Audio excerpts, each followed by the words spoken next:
ഏറെ സ്വപ്നങ്ങളും പ്രതീക്ഷകളുമായി ജീവിതത്തിൻ്റെ മരുപ്പച്ച തേടി പ്രവാസ ജീവിതത്തിലേക്ക് കടന്ന രണ്ട് നഴ്സുമാർ ഇന്ന് നഴ്സിംഗ് സമൂഹത്തിന് തീരാ നോവായി മാറിയിരിക്കുകയാണ്. അവരുടെ വിയോഗം മനുഷ്യ മനസാക്ഷിക്കും നൊമ്പരമായി മാറുകയാണ്. ഒമാനിലെ നിസ്വയിലുണ്ടായ വാഹനാപകടമാണ് ഈ നഴ്സുമാരുടെ ജീവനെടുത്തത്.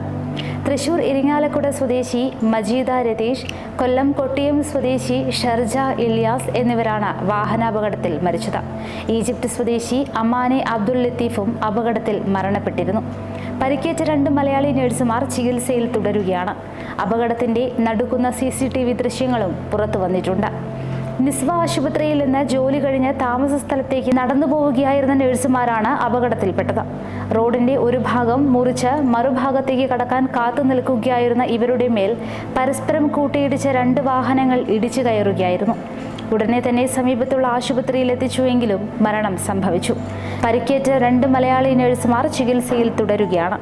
ആശുപത്രിയിൽ കഴിയുന്ന ഷേർലി ജാസ്മിൻ, മാലു മാത്യു എന്നിവരുടെ നില തൃപ്തികരമാണെന്ന് ഡോക്ടർമാർ പറഞ്ഞതായി നടപടിക്രമങ്ങൾക്ക് നേതൃത്വം നൽകുന്ന നിസ്വ KMCC പ്രവർത്തകർ അറിയിച്ചു. മരിച്ച നഴ്സുമാരുടെ മൃതദേഹം നടപടിക്രമങ്ങൾ പൂർത്തിയാക്കി ഇന്നലെ പുലർച്ചെ 2 മണിക്കുള്ള ഒമാൻ എയർ വിമാനത്തിൽ നാട്ടിലേക്ക് എത്തിച്ചു. മജീദയുടെ സംസ്കാര ചടങ്ങുകൾ ഇന്ന് ഉച്ചതിരിഞ്ഞ് 2 മണിക്ക് ഭർത്താവിന്റെ വീട്ടിൽ വെച്ച് നടക്കും. നഴ്സിംഗ് സമൂഹം ഒന്നാകെ ഇവരുടെ വേർപാടിൽ ദുഃഖം രേഖപ്പെടുത്തി രംഗത്തെത്തുകയാണ്.